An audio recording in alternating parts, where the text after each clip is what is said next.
would find on the streets personal belongings hanging on lampposts or bushes or trees. So it was within the level of the eyesight, so that people who were looking for this, if they traced their route, could find this. And at first I thought, why are there so many hats and scarves and, children's toys everywhere kind of stuck there? And then it was because that's what people do, right? If they find something that someone has lost, they will try to help them as a trust in the community that it's not something that will just vanish, but you actually have a chance of finding it. So I found that quite remarkable. Hello and welcome to What the Denmark, the show that explains Danish culture from the outside in. Today, we're talking about trust. Around the world, trust in governments and fellow citizens is declining. However, in Denmark, in the wake of the coronavirus pandemic, it is actually on the rise. But what does it mean when we talk about trust? What are the pros and cons of a high trust society? And what can other countries learn from the Danish way? Well, to help us answer this and more, we had excellent guests.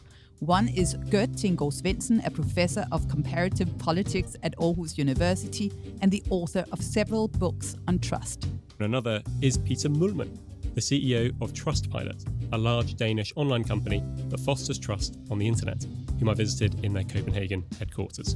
And also Kathy Siddiq, who you heard at the beginning of the show.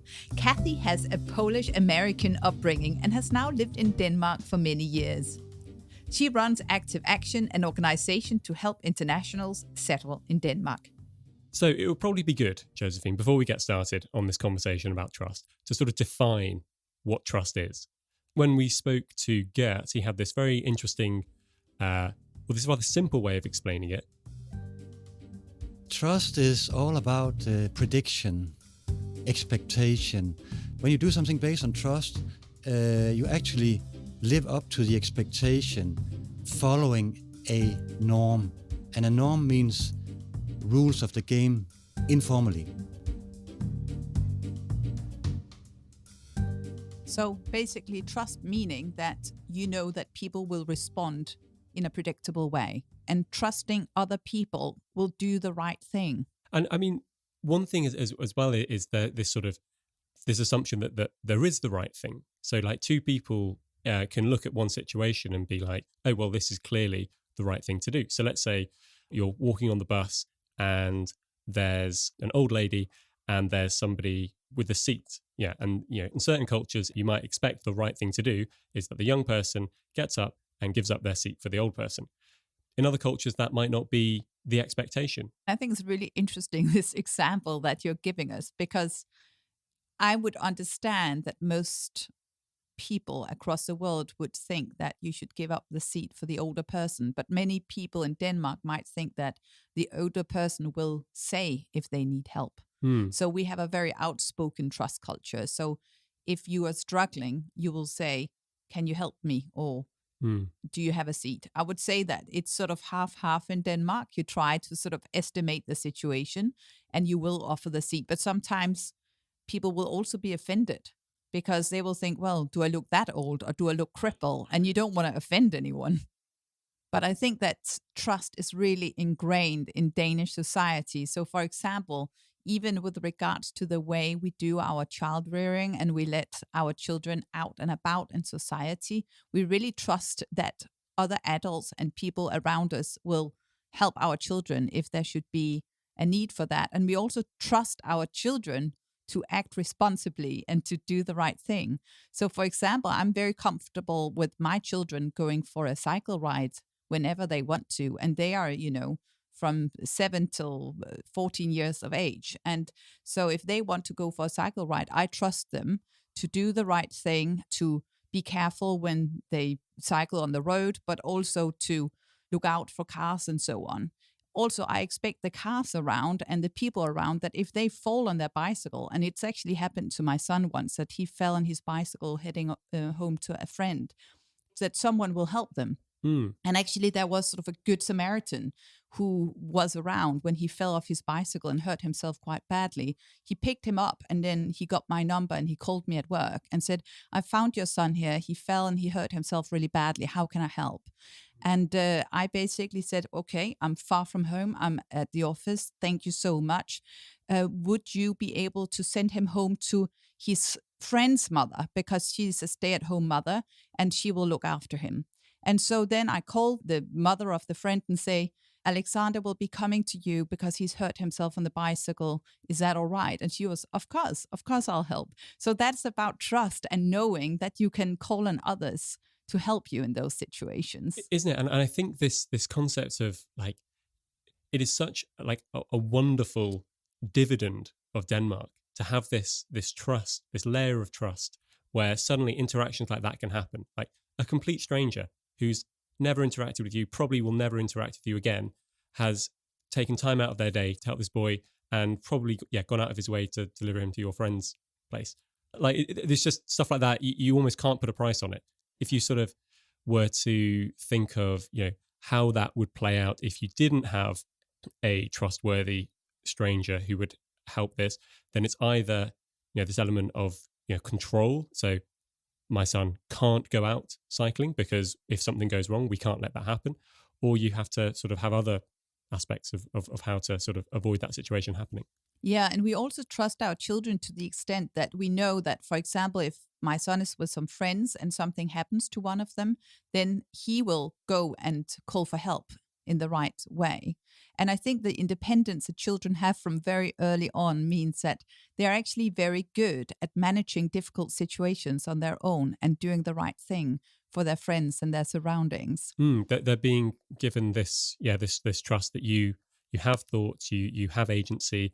You might, still need help to be told to eat your vegetables, but, we trust you to go out in the world and make the right choices. So you also see children all over Denmark, also in the big cities, roaming around on their own. And for example, the tradition is that if you're bored at home, you'll go for a walk and you'll go to some friend's house and ring the doorbell and you will say, are you able to play now? And if they are, then the kid comes out and they play, or if not, then you just move on to the next door. So you basically sort out your own play dates and life to a great extent. Have you watched Stranger Things on Netflix? It's this series where it's set in like the 80s. I mean, it's slightly sort of sci-fi, but I think part of the reason it's so popular is this nostalgia for this time in the 1980s where kids had bikes, there were no phones, people cycled around people's houses, knocked on people's doors. And it's sort of the rest of the world, or a lot of the world, has sort of progressed into this digital people on phones. And I'm sure Danish kids do have phones and do play in the virtual world, etc. But this idea of you can be in an environment where you can just go out and knock on the door and go see your friends. Exactly. That was one of the main reasons why I wanted to move back to Denmark when I had children, because that freedom is so exceptional to have that. It really grows you as a person and as a child. And I remember actually, now I've worked as a journalist in South Africa and different parts of Africa. The more well-off people in South Africa lived behind big barbed wire and a lot of alarm systems because there were crime problems there. And I remember then covering different stories in the townships of South Africa. And the crazy thing was that the children there, they were free to roam and run around, and they had more freedom than my children. And I actually felt that, sad as it was that many of them didn't have the necessities they needed in life and the education and sometimes the parental support, still they had the freedom to roam. But my children didn't, because they lived behind big walls. So that freedom I really hold dear in Denmark. People are well off enough that you don't have the struggles that you might have in other places in the world where you do at least have the freedom. So I think it's interesting to ask or wonder, why is it that Denmark has this high level of trust? If you look at the history of Denmark and the other Nordic countries, one special feature is that we start fighting corruption very early on.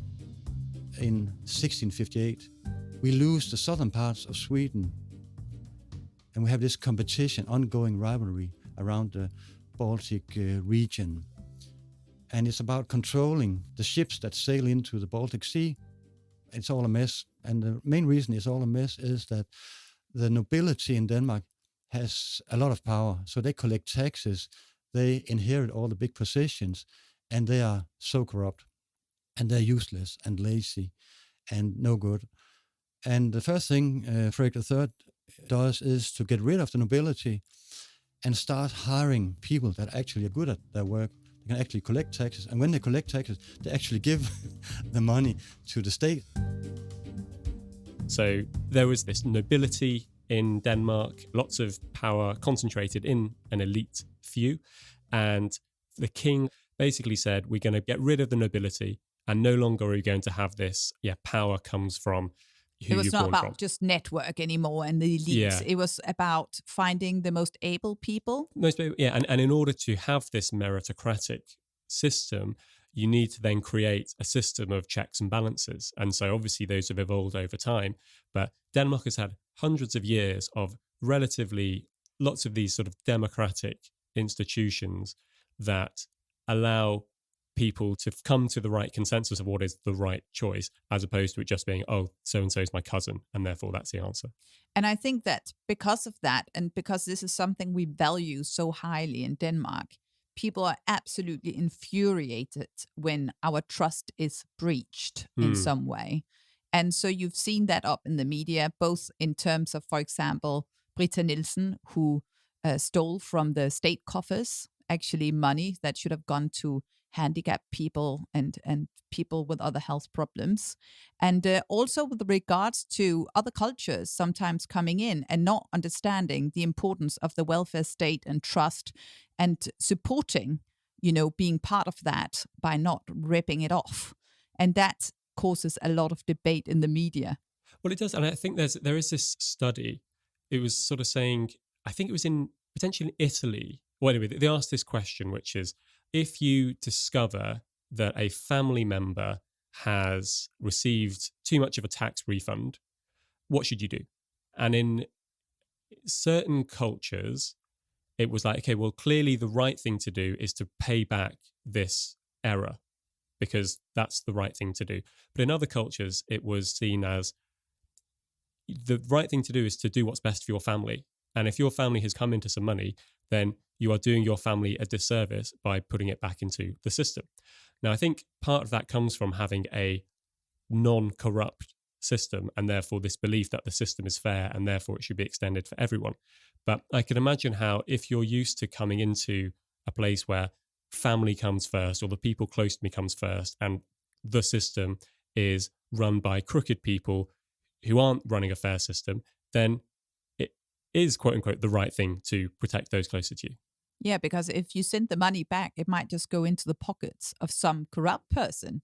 Of course, we've had some cases where Denmark has been taken advantage of, and also our tax system has been taken advantage of, and it's really infuriated and angered people. But generally, we know that if we send that money back, then we know that it goes into our health system. It's curing sick people. It could be us one day. Our education system, our roads, our infrastructure that we all benefit from. So there is a big social contract in Denmark that we do make sure that we maintain what is ours. And ours, we're talking about the group as a whole, the whole country, the whole nation. And we don't want people to be out of money. We don't want people to be poor because we believe that only by everyone doing well, we will do well ourselves. And I think at this point, it's sort of interesting perhaps to bring in this concept of game theory, which is the classic thing is the prisoner's dilemma. If everybody collaborates, everyone is better. But if you're in a cheating situation, then the rational thing to do is to cheat. And if one person cheats, the next person cheats, the next person cheats, the next person cheats. And soon you're in a cheating environment where no one contributes collectively and things just go wrong, basically. That's the start of a very, very corrupt community. But a space where you know that in order to actually manage all right yourself and your family, you need to participate in the corruption, which is very sad. And the interesting thing is, how do you break a vicious cycle like that? Well, it is. And I think one situation which I think Peter from Trustpilot spoke about was the beginnings of online transactions. There was this sort of Wild West mentality around online transactions. And he said that the three things that you need for people to trust each other are identity, incentives, and enforcement. I think the Airbnb or the Uber example are actually the best examples. Would you drive in a stranger's car if you just met them in person and saw them and maybe had a conversation with them? I wouldn't. Like, I in fact, like, that's what most people tell their kids, like, they should never do. Yeah.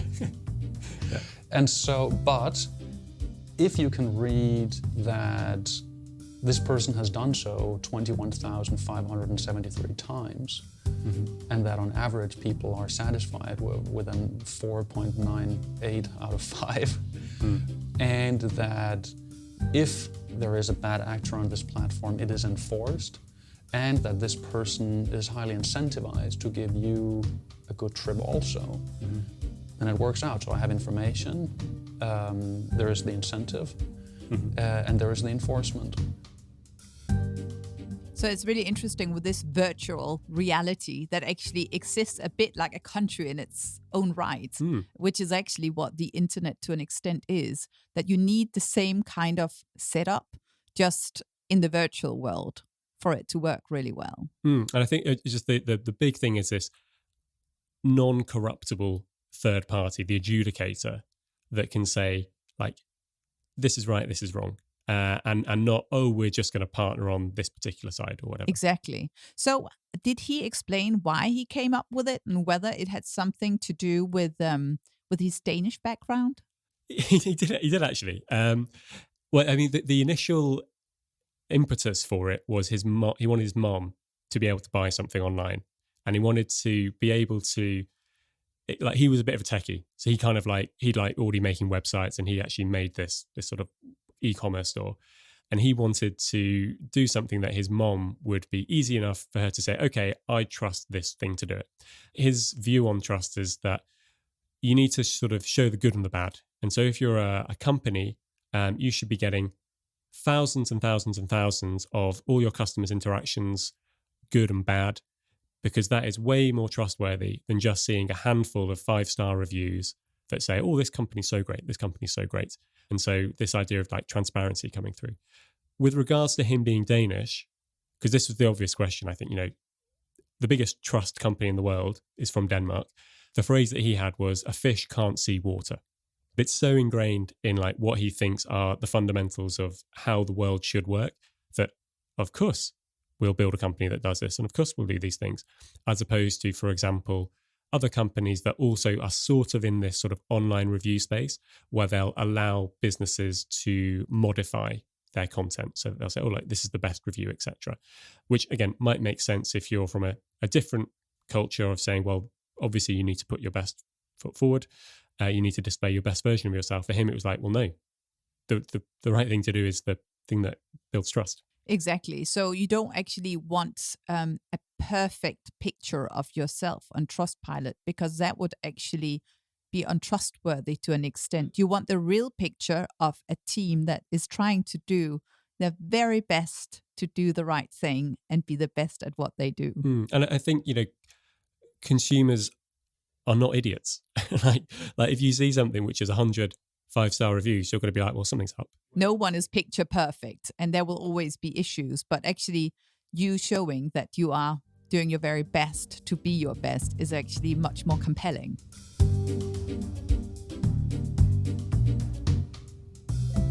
I had an example with a friend recently who's just visited Copenhagen. I went to see where he's staying, and he was like, oh, I need to go get some dinner. And I was like, so I was saying, I'll leave you tonight. You go get your dinner. He's like, do I need to get any cash out? I was like, no, everywhere takes card. Don't worry about it. Anyway, he goes to this kebab shop to get a kebab, gets his card out, and the kebab shop says, sorry, we don't take card. And he was like, oh my God, what? And there was no ATMs around. And he was like, oh gosh, okay. And the kebab shop owner just goes, are you from around here? And he was like, oh yeah, I'm just sort of staying around the corner for a few days. The guy goes, okay, well, here's your kebab. Just come in tomorrow when you got the money and pay me then. And my friend was like, really? I think he's had a lovely trip to Denmark, but honestly, that experience is, I think, the highlight of his trip is like Groundbreaking. just like being given, someone just trusting. And then the next day he comes and sees me. I send mobile pay to the kebab shop and pay for it, and everything's fine. But he honestly, he was just like amazed that this thing happened. I think that's really interesting, Sam, because basically when people experience that others trust them, then you live up to it because you want to respond to trust with being trustworthy, I think. Yeah, I mean, that's exactly what it's all about, that you can actually measure that when you have this successful social interaction, besides that you actually earn money by saving time, then you also feel better. And there's a famous American scientist called Paul Sack. He has measured how the body releases oxytocin. So if you buy a kebab in this way, this social interaction you also have with this owner actually means that you both release oxytocin in your body when you succeed. So you get this wow effect, and you keep on cooperating in the future. So next time you're going to go buy a kebab, you might go to the same place. Yeah. A rush of happiness. I think oxytocin is also what you hear that pregnant people get, or when you're about to give birth, then this oxytocin happiness hormone comes through you. So actually it's very important to our well-being. You sort of get this glow, this happiness glow. Yeah, and it gets you through tough times as well. So obviously your friend felt quite stressed because he was keen to be able to pay for his kebab. Yeah. But actually he walked away very happy because he was full of oxytocin in the end.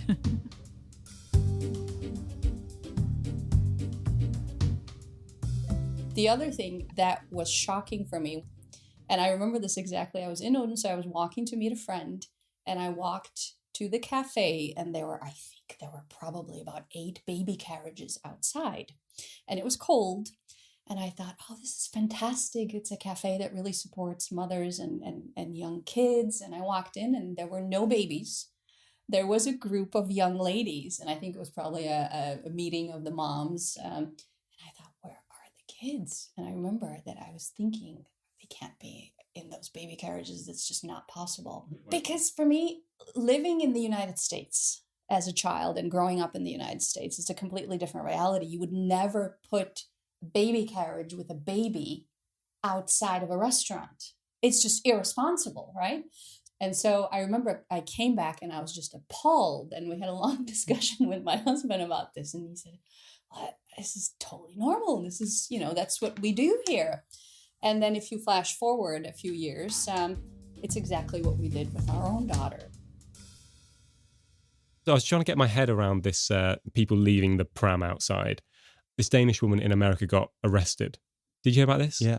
In New York. In New York. A cafe. Yeah. Waiters and waitresses went over to the table and told them, bring your baby inside. And they were pretty nonchalant about it. They said, well, our baby's from Denmark. She's used to the cold. We were sitting there, and she was in there with her boyfriend, and they had the baby out right out here by the wall. It was freezing cold that night, and we were there for about 2.5 hours. She could not convince the American police and the American authorities in New York that this is legal in Denmark. They wouldn't believe her. Legal, let alone normal. Yeah. The Danish way of looking at it is, if someone were to ask, why would you leave the pram outside with your baby? Well, it would be, why not? And then if someone were to say, well, because someone might steal your baby, you would say, why? Why would anyone do that? It would just be such a weird scenario that you don't connect with it as a Dane. So I was thinking, like, if you are at home, you might put your pram in the private garden. You might be like, okay, well, that's fine because no one's going to come in and do it. Then maybe you live in like a shared place where there's a shared garden. You say, well, I know everyone here. No one's going to do anything. No one's going to come and steal this baby. So you put it there. And I guess it's just Denmark must feel like an extended shared area where you kind of know people enough that you're like, okay, well, no one would do that. Whereas if you're in another scenario where people are perhaps a bit different or you don't expect people, then you just wouldn't even risk it. You wouldn't consider it.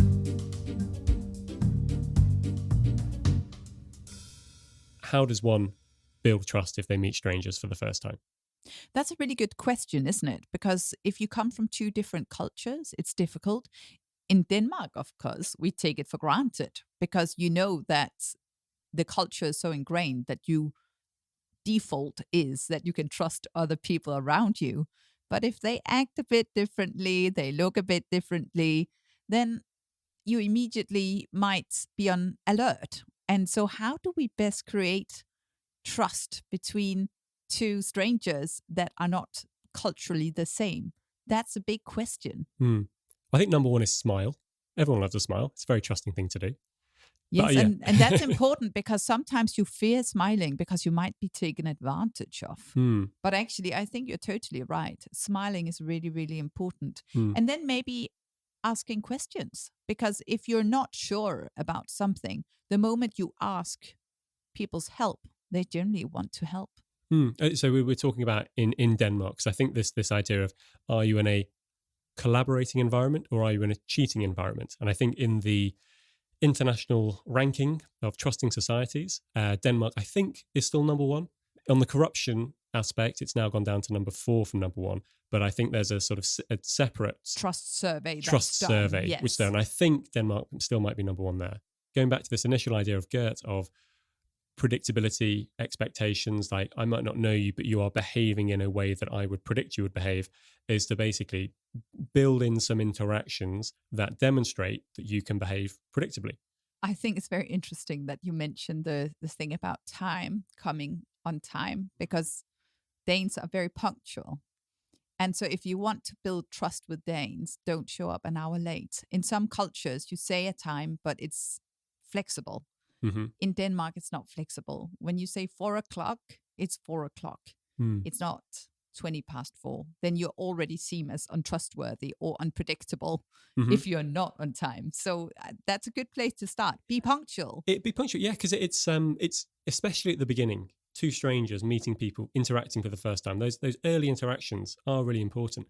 And if something as obvious as, well, when someone says 6, they obviously mean to come at 6:30.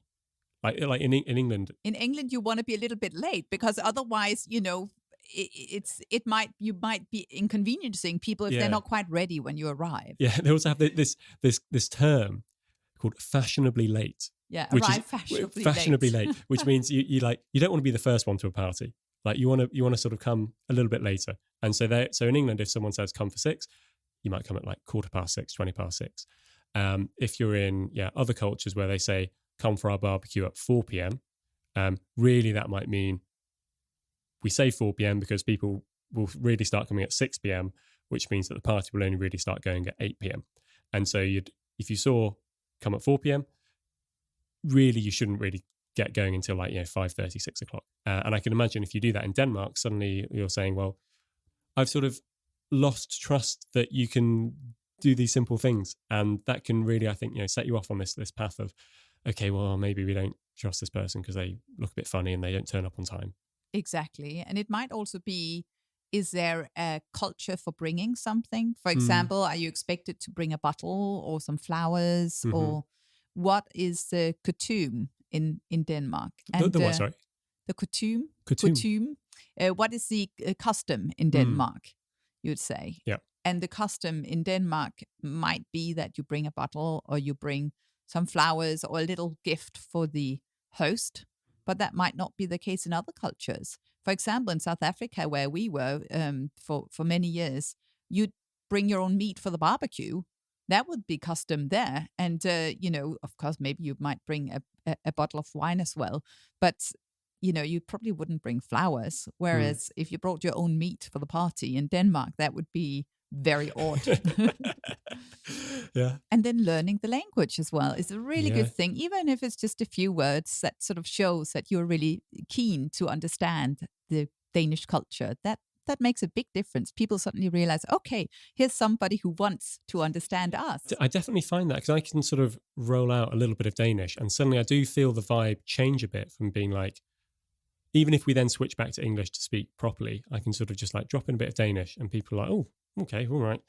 You're sort of, it's always a bit of like, oh, well done. Like, all right, you're going for it. Yeah, you're making an effort to understand us. Then we think that you are trustworthy. Well, it is, and it's good, because you are making an effort to sort of learn about this other place. So, I think any time that even if you aren't yet, you're only visiting, saying, oh, I heard that Denmark used to do this, or whatever.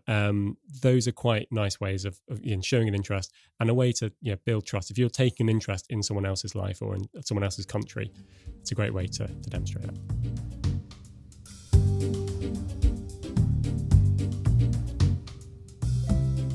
Going into this sort of game theory world, if you are in a cooperative game or a cooperative scenario and somebody cheats, then that is really bad behavior. And so, as you say, it's sort of really heavily punished. Whereas if you're in a cheating environment, or one where sometimes people collaborate, sometimes they cheat. Let's say that you're doing a transaction and someone runs away with the deposit. Okay, well, stuff like this happens. Whereas in Denmark, it's like, no, this shouldn't happen. And we're really going to go out of our way to, point it out and sort of shame this. Yeah, and if you look at the companies that do the very best in Denmark, it's often built on trust. You trust that the employees will do their very best. You trust that they are experts in the area they work within. And therefore, you very much lead from the back, meaning that you allow people to excel on their own and to pave the way. And you just ensure that they have the right tools to do so and the support to do so. It's totally trust-based. And I think this is really where you start to see this trust dividend of, okay, well, now we don't necessarily need so many meetings. We don't need so many checks and balances, because we can just say, well, just come to work and get on with it. Yes, we'll have some checks to make sure that people aren't, in the case of Britta Nielsen, now there are going to be checks. I assume there are additional checks when money is being dispersed from the government. But by and large, I imagine there are fewer checks and in general in Denmark when people are doing work compared to other places where you can't just trust that people will get on with it. I collaborate with people from different countries, and we agree on a price, for example, when they're doing a workshop for me, and I send them a contract, we both sign it, and it's totally fine. If I'm working with Danes, this would never happen. There's an email where you might say, like, as we agreed to, and it's very casual, and that's the agreement, and that's that. So I think for us as internationals, it's also interesting to be able to juggle this, right? Where the trust is different when we come from different countries, and then how do we accommodate people that we work with in different ways as well. So that part of it is very, very interesting. I remember when I first moved to the UK, I think it might still be the same, but I went into a bank. I needed an account, and I was so surprised because people were sitting behind a big sort of glass wall. They were protected from you. So this idea that people would be violent towards the people working there seemed really, really odd to me. Obviously, you were maybe also worried about robberies, but generally the fact that you had to protect someone from the other that way, that really surprised me. Well, I think I had the opposite example, or the opposite scenario, where we went to watch the ballet a few weeks ago, and you just sort of walked right in. There was some security, but me and my girlfriend walked in. No one checked our rucksacks. We went in, sat down, and then just before the ballet was about to start, everyone stood up. So what's going on here? And then in walks the Queen of Denmark. Just came and walked in. She didn't wave at anyone. She just went in. She had a little entourage, came and sat down, and then the Queen walked about 5 meters away from me. And in theory, I could have brought a gun, or I could have brought anything, and there was no security check. If in other places, I would totally imagine they would at least check your rucksack, even just tokenistically. But here there was an event. The Queen of Denmark's coming. She's a frail old lady, and no checks were done. And everyone just comes in. And I was like, wow, that's amazing. And I guess this is what potentially comes to the downsides of trust, is that it can seem that you're being a bit naive. And I think there might not necessarily be, if you're in a trusting environment, then, quote unquote, the right thing to do is to trust. But if the Queen of Denmark was to go and do a state visit in a low trust environment and just assume that, okay, well, we're not going to do any security checks and something bad could happen. And so I think it's interesting sort of looking at what are the downsides of trust. If you go into a cheating environment, you can get taken advantage of. Exactly. And that is a very fine balance. And it would be so sad if we suddenly had to veer to the untrusting side, because the whole society is built around trust. And as you mentioned, we save a lot of money and produce a lot of very innovative and effective companies because of the way that we trust each other. So there's a lot of things we don't have to worry about that you'd worry about abroad. But I think a really fun example where maybe there was too much trust, and now I'm actually using Norway as an example because they're very similar to Denmark.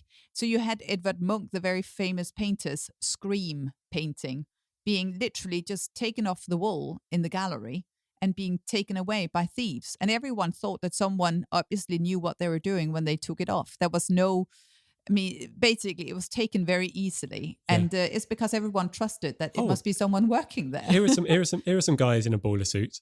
They must work there. Yeah. Authorities say 2 or 3 men burst into the Munch Museum in Oslo in broad daylight and took the paintings as visitors watched.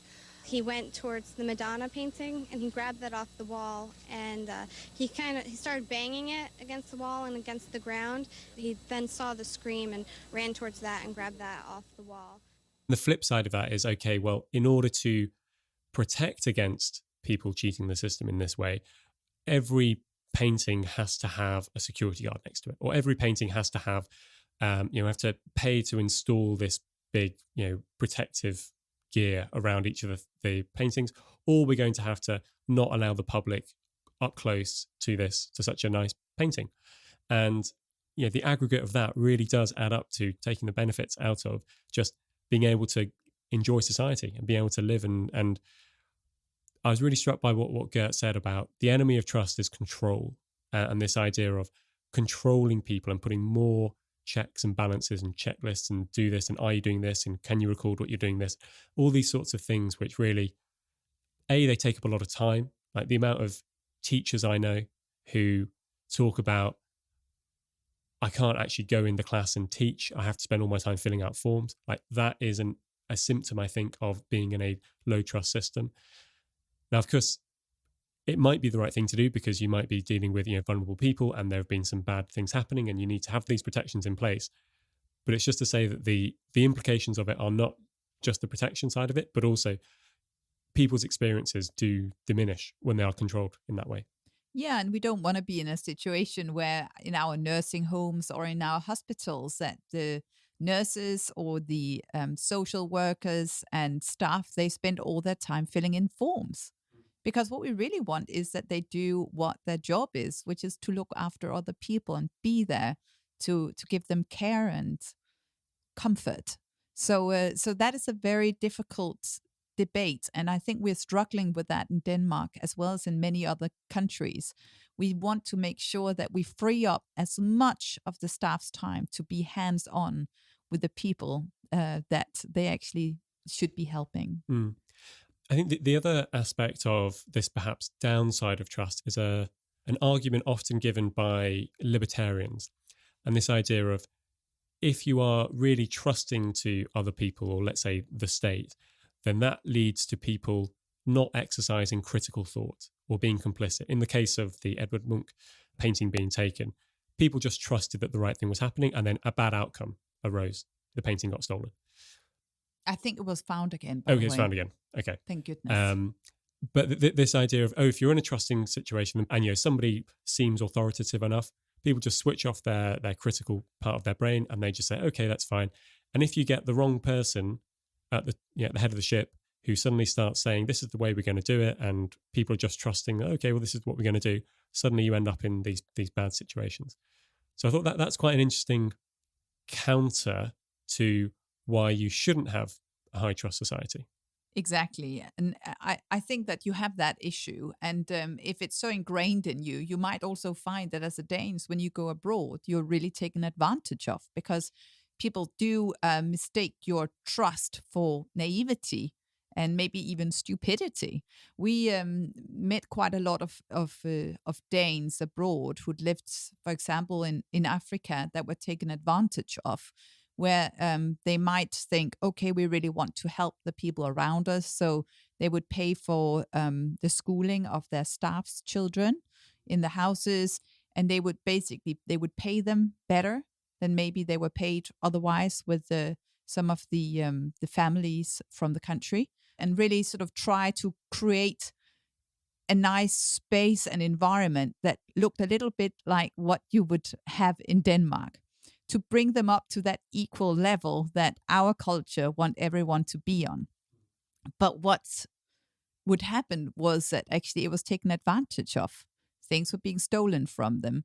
There was also points where you had the Danish family come back after Christmas holiday, all their clothes was gone. All their things had been stolen by the people they trusted to look after the house. Interesting. And this, you think the theory, this came about because it was seen as a sign of weakness of, we've got a weak boss here, and so we can take advantage of them. Yes, and maybe you just wouldn't have given them access to what they were given access to. You might have made sure you knew their whole family, extended family, you knew where they lived and all of that, because you would do your checks, because you wouldn't just trust they would do the right thing. Yeah. But these families were really cheated and mistreated by these people because they thought that, goodness, they're naive, I'm just going to take advantage of what I can. And they didn't know that maybe these Danish people could actually really help their children in the long term to get education, that they could employ them in the long term if they gave back trust and they appreciated the trust that they were given. Instead, they thought, how can I milk this as much as possible while I'm in it? And so these poor people would come back to houses with no furniture left, with no clothes left, with no staff left, because they'd taken everything and they'd worked together. So it would be security guard working with nannies that had looked after their children, which is like even worse, that had been working with the gardener and so on. Yeah. Oh, it's really sad, isn't it? Yeah, that is sad. But that is, and if they had handled it differently, then, and not been as trusting and maybe thought more carefully about the way the society was working, and the rules of checking up on people's credentials and so on, maybe it wouldn't have happened to them.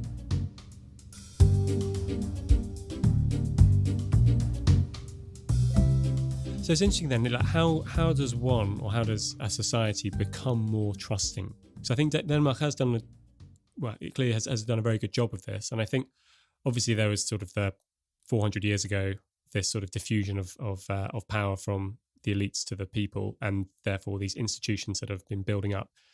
One thing which seems to be quite prominent in Denmark is this the foreninger, the voluntary associations, which is basically just ways for people, groups of people to come together and practice democracy in a sort of very grand way of painting it. You know, they have to come together and make decisions and compromise and things like that. And I imagine interact with people from different backgrounds, and that sort of seems to be a way of practicing that you can trust strangers, or you can trust people that you don't know. I suppose it's a microcosm for that. So whereas the society is the macrocosm for that, this is our microcosm where we practice it in small groups of people. And so, for example, if it's your bathing club, then you will together make sure that you look after the economy of the bathing club. For example, if you have a bridge or something that you need to maintain, everybody pays money into an account and someone manages the account. There would be different rules about who uses the bridge when, or when do you have your barbecue party, or various other rules that could be built by you. And there, of course, it's also totally trust-based, and it will be a variety of people. It's not your friends. It's not your family. It could be just a variety of people who are passionate about the same thing or who have the same hobby. Yeah, and I think this, what can other countries do to get this level of trust? Is, one of those things is encourage more or facilitate more people to be able to form these microcosms of trust, where they can, to instigate trust across millions and millions and millions of people is really difficult. Denmark has sort of been able to do it, but a policy of improving trust is to say, okay, we're going to empower more people to get together and to just practice this aspect of trust. So suddenly it might be 10 people coming together and they learn to trust, and that sort of helps engender it. It'll take a long time, but those are the sorts of things to do versus a pushback to, I don't know, people being very individualistic or not interacting with other people in those ways. Creating a culture of trust means that people do things not because their incentive plan says they need to do it, not because their manager says they need to do it, but because it makes sense. And that ultimately creates better outcomes. I think we as humans, we recognize trust when we see it, and we embrace it without any need of guidance. So it's been really, really interesting to talk about trust today. And for me, I mean, I've obviously taken it for granted, living in a trust society for all those years. But Gert really brought it to life to me and brought some new perspectives to it. I thought Kathy was great too, with her experiences of coming to Denmark and seeing trust in a whole new way. And yeah, thanks also to Peter at Trustpilot. Very nice to let me come around and have a little chat with him. Thank you so much to Guldsmeden Hotel, Eco Hotels, for hosting us again. And as always, you can catch us on whatthedenmark.com, follow us on Instagram. And if you've enjoyed the show, please do tell a friend and consider giving us a rating or review. It's really, really helpful when you do that. And make sure to sign up to Sam's super cool newsletter. I love reading that. Oh, yes, we have the newsletter on Friday mornings. Yes, you can also sign up for that. All right, peace days, peace snaggers, all those things.